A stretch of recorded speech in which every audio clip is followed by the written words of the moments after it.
Imagine waking up every morning feeling free, unshackled from the burden of fear, stepping into the world with confidence, embracing life's unpredictability without hesitation. Now, consider how fear has shaped your decisions, how many opportunities you've let slip by, how many moments of joy you've sabotaged, and how much of life you've missed out on. Fear is one of the most primitive emotions, deeply rooted in our biology as a survival mechanism. But what happens when this protective instinct begins to control us, shaping our reality and dictating our every move? In this journey, we will uncover the truth about fear, what it is, how it manifests, and most importantly, how to overcome it. We will explore the wisdom of great philosophers, the insights of modern psychology, and the power of practical strategies to help you reclaim control of your life. And make no mistake, the final revelation will be the most powerful, a truth so profound that, once grasped, you will no longer be a hostage to fear. But first, we must understand the true nature of fear, what it is, where it comes from, and why it holds such power over us. At its core, fear is a response to uncertainty, a mechanism designed to protect us from threats, both real and perceived. It originates in the oldest part of our brain, the amygdala, which has been wired for survival since the dawn of humanity. When our ancestors roamed the wilds, fear kept them alive, alerting them to danger. However, in the modern world, this instinct often misfires. We are no longer running from predators or hostile tribes, yet our minds perceive social rejection, financial instability, and failure as existential threats. The philosopher Seneca once wrote, "We suffer more often in imagination than in reality." And this is the first great truth about fear. Much of it is an illusion. It's not the events or situations themselves that paralyze us, but our perception of them. Think back to the last time you felt fear. Perhaps it was public speaking, making a difficult decision, or stepping into the unknown. What exactly frightened you? Was it the event itself, or the story you told yourself about what might happen? Psychologists call this phenomenon catastrophizing, the tendency to imagine the worst possible outcome, even when there's little evidence to support it. Our mind creates terrifying scenarios, convincing us that failure is inevitable, humiliation is certain, and disaster looms around the corner. But here's the paradox. The fear itself is often far worse than the thing we fear. The anticipation of failure is often more painful than failure itself, the fear of rejection more devastating than rejection, and the fear of death more paralyzing than death itself. So how do we break free? How do we stop letting fear dictate the course of our lives? The first step is awareness. To dismantle fear, you must first recognize when it's controlling you. Start observing your thoughts. Catch yourself catastrophizing. Ask yourself, is this fear based on reality, or is it a product of my imagination? The second step is reframing your perspective. Instead of seeing fear as an enemy, recognize it as a teacher. Every fear carries a lesson. The fear of failure teaches humility, the fear of rejection teaches self-worth, the fear of the unknown teaches courage. The difference between those controlled by fear and those who master it isn't the absence of fear, but their relationship to it. The great psychologist Carl Jung once said, "What you resist, persists." The more you try to suppress fear, the stronger it becomes. But when you acknowledge it, face it, and accept it, it begins to lose its power over you. Here's a key insight. Fear and excitement are two sides of the same coin. The physiological response to fear, the racing heart, the sweaty palms, the shallow breathing, is nearly identical to the response to excitement. The only difference is the interpretation. When you feel fear rising, instead of telling yourself, "I'm terrified," try saying, "I'm excited." This simple shift in language can transform your experience. Public speakers, athletes, and performers use this technique to turn performance anxiety into fuel. But what if the fear feels deeply ingrained? What if it seems insurmountable? This is where action becomes crucial. The most powerful way to overcome fear is through gradual exposure. Every time you avoid what you fear, you reinforce its power over you. But every time you face it, you weaken its grip. Psychologists call this exposure therapy, the practice of gradually confronting your fears in a controlled way. If you fear public speaking, start by speaking to small groups. If you fear social interaction, start with brief conversations. If you fear failure, start by taking small risks. Each time, the fear diminishes slightly. Your brain learns, I survived. Nothing terrible happened. Over time, what once seemed terrifying becomes manageable, and eventually, even easy. But there's another revelation about fear that changes everything. Fear often masquerades as logic and reason, whispering convincing stories, suggesting that avoidance is the safest path. But here's the paradox. The more we avoid, the stronger the fear grows. It thrives in the shadows of inaction, feeding on uncertainty and doubt. But what if the very thing you fear is the doorway to your growth? What if fear isn't a signal to retreat, but a signpost pointing toward transformation? The mythologist Joseph Campbell famously said, "The cave you fear to enter holds the treasure you seek." This idea is both terrifying and liberating because it reveals that fear isn't the enemy, it's the compass. Let's explore this through a powerful psychological concept known as the comfort zone. Your comfort zone is the psychological state where you feel safe and in control. It's characterized by minimal risk and low stress. But while it feels secure, it's also a cage. Growth doesn't happen in the comfort zone. It happens just outside it, in the realm of discomfort and uncertainty. This is where we stretch, learn, and evolve. Think about the times in your life when you experienced the most growth. Were they comfortable, or were they filled with challenge, risk, and yes, fear? The truth is, every significant achievement requires stepping beyond the familiar. But how do you do that when fear feels overwhelming? The answer lies in understanding the difference between the growth zone and the panic zone. There's a sweet spot between comfort and panic, the growth zone. This is where you face challenges that stretch you but don't break you. It's about pushing your boundaries incrementally, allowing fear to be present but not in control. One effective strategy is a technique called fear setting, popularized by author Tim Ferriss. Unlike goal setting, fear setting involves defining your fears in detail. You write down what you're afraid of, the worst-case scenarios, and then brainstorm actions you could take to prevent or recover from those scenarios. This process demystifies fear, stripping it of its exaggerated power. When you confront the worst outcomes on paper, you often realize they aren't as catastrophic as your mind makes them seem. Furthermore, consider the role of narrative in fear. The stories we tell ourselves shape our reality. If you constantly frame your life through the lens of fear, I'm not good enough, I'm going to fail, I can't handle this, these beliefs become self-fulfilling prophecies. But narratives aren't fixed. They can be rewritten. Cognitive behavioral therapy, CBT, one of the most effective psychological approaches, emphasizes this principle. It teaches that our thoughts influence our feelings, which in turn influence our behavior. By identifying and challenging distorted thought patterns, we can change how we feel and act. For example, instead of thinking, if I speak up, people will judge me, you might reframe it as, I have valuable ideas to share, and it's okay if not everyone agrees. This shift might seem small, but its impact is profound. Over time, as you consistently challenge fear-based thoughts, they lose their hold on you. Now, let's talk about an often overlooked ally in conquering fear: community. Fear thrives in isolation. When we keep our fears secret, they fester in the silence. But when we share them with others, their power diminishes. Vulnerability isn't weakness, it's strength. Surround yourself with people who support your growth, challenge your limiting beliefs, and remind you of your capabilities when you forget.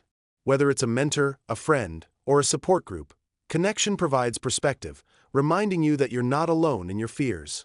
Consider the story of Rosa Parks, whose courage changed the course of history. On that fateful day when she refused to give up her seat, was she fearless? Of course not. She was undoubtedly afraid. But she acted despite her fear, drawing strength from her community and her belief in justice. Courage isn't the absence of fear, it's the judgment that something else is more important. And here's another insight. Fear is a natural part of being alive. It will never disappear entirely, nor should it. The goal isn't to be fearless, it's to fear less, to feel the fear and act anyway. To aid you on this journey, start incorporating small, daily acts of courage. Speak up when you'd rather stay silent. Try something new, even if you're unsure of the outcome. Take the first step, no matter how small, because confidence grows through action. Ask yourself, What would you do if you weren't afraid? Imagine the possibilities, the experiences, the growth that awaits you on the other side of fear.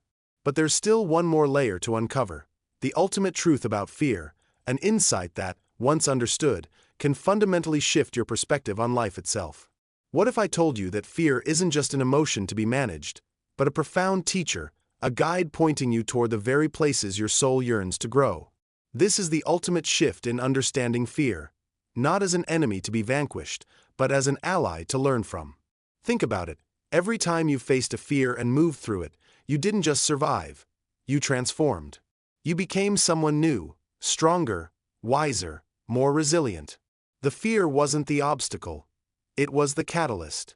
This realization changes everything. The philosopher Alan Watts once said, "The only way to make sense out of change is to plunge into it, move with it, and join the dance."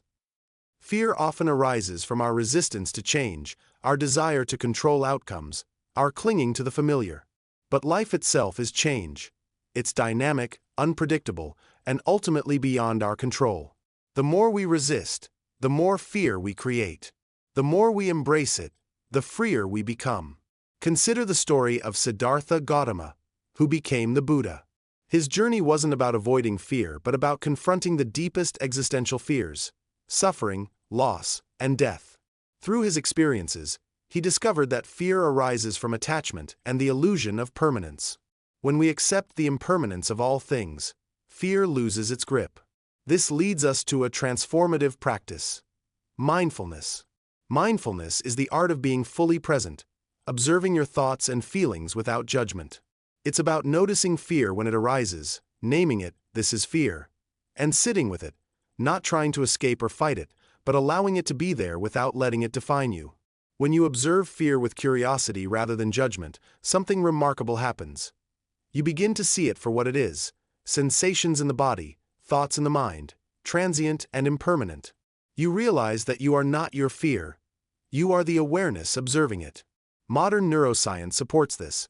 Studies show mindfulness practices can reduce activity in the amygdala, the brain's fear center, while strengthening the prefrontal cortex, responsible for rational thought and emotional regulation. In other words, mindfulness rewires your brain, changing how you relate to fear. Try this simple exercise. The next time you feel fear, pause. Take a deep breath. Mentally label the fear: "This is fear." Notice where you feel it in your body: a tightness in your chest, a knot in your stomach. Just observe without trying to change it. Then, gently shift your focus to your breath, grounding yourself in the present moment. This practice doesn't make fear disappear, but it changes your relationship to it. You are no longer trapped inside the story fear tells. You become the witness, the calm center in the midst of the storm. But mindfulness alone isn't enough to fully transform fear. We must cultivate courage. And courage isn't something you're born with. It's something you build, one small step at a time. Nelson Mandela, who faced unimaginable fear in his fight against apartheid, famously said, "I learned that courage was not the absence of fear, but the triumph over it."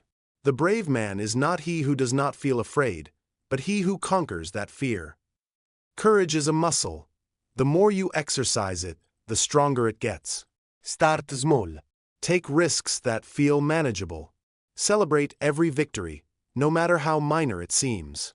Each act of courage sends a powerful message to your subconscious: I am capable. I can handle this. And here's a secret: courage is contagious. When you live bravely, you inspire others to do the same. Your courage becomes a beacon, lighting the way for those around you. But let's go even deeper. What lies beneath all fears? If you peel back the layers: fear of failure, fear of rejection, fear of loss, what do you find at the very core? The fear of death. Not just physical death, but the death of the ego, the loss of identity, the unknown. This existential fear underlies many of our anxieties, yet confronting it can be profoundly liberating.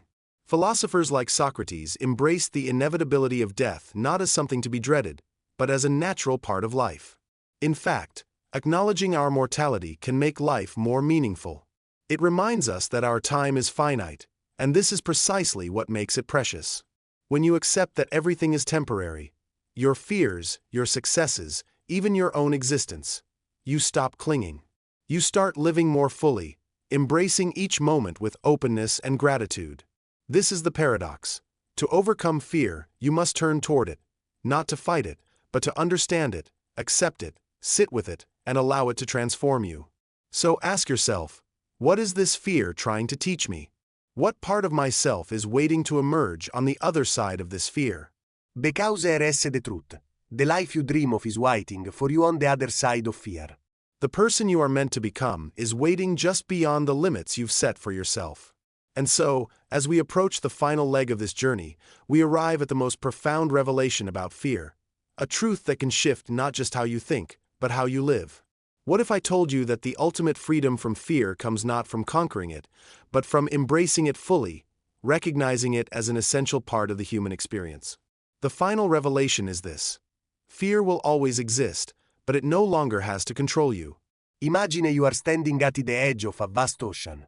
The waves represent your fears, some small and gentle, others huge and menacing. Most people spend their lives trying to avoid the waves, running from the shore, terrified of being pulled under. But true freedom comes when you realize you are not separate from the ocean. You are the ocean. The waves may rise and crash, but they cannot drown you, because you have learned how to swim. This is the essence of fear. It's not an external force to be battled, but an internal current to be navigated. Its energy is raw, powerful, and transformative when harnessed. Consider the wisdom of Rumi, the great Sufi poet, who wrote, "Do not move as fear makes you move. Move the way love makes you move." This isn't just poetry, it's profound truth. When you shift your motivation from fear to love, from avoidance to engagement, your entire life changes. Imagine fear not as a stop sign, but as an invitation to look deeper, ask questions, explore. Instead of asking, "How can I get rid of this fear?" ask, "What is this fear teaching me about myself?" Perhaps it's pointing toward a dream you've buried, a truth you've ignored, or a part of yourself you haven't yet embraced.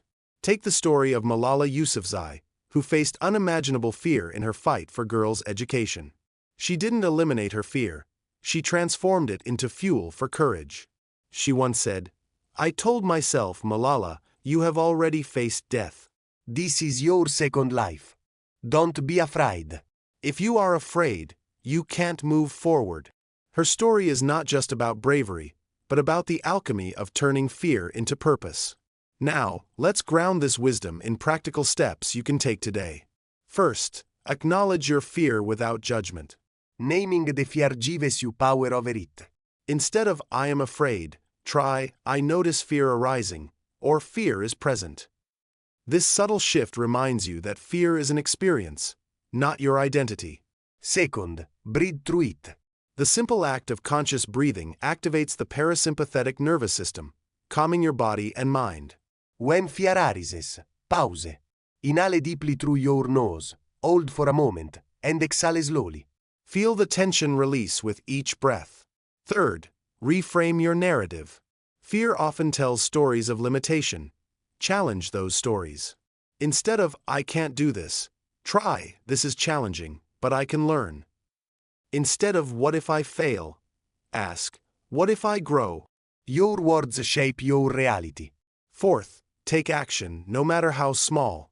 Fear thrives on inaction. The moment you move, fear loses its grip. Action doesn't have to mean giant leaps. It can be as simple as making that phone call you've been avoiding, speaking up in a meeting, or trying something new. Every step builds momentum. Finally, cultivate a gratitude practice. Fear focuses on what might go wrong. Gratitude shifts your focus to what's already right. Each day, reflect on things you're grateful for, no matter how small. This practice retrains your brain to notice abundance rather than scarcity. But beneath all these strategies lies the deepest truth. You are not broken. There is nothing wrong with you for feeling fear. It means you are alive, engaged with life, standing on the precipice of growth. Fear is a sign that you care, that you are on the verge of something meaningful. So, as you move forward, remember this: you are stronger than your fear. You are bigger than your doubts. You are the ocean, vast, deep, and capable, with waves that rise and fall but never define you. Ask yourself, What would my life look like if I no longer let fear make my decisions? Imagine the places you would go, the dreams you would chase, the person you would become. And here is the most powerful revelation of all. The life you seek isn't waiting for you on the other side of fear. It's waiting for you through it. The path isn't around fear. It's directly through it, one courageous step at a time. Now, I leave you with this question. If not now, when? If not you, vous? The world is not something to be feared, but something to be embraced, explored, and lived fully. You have everything you need within you. Live bravely. Thank you for listening.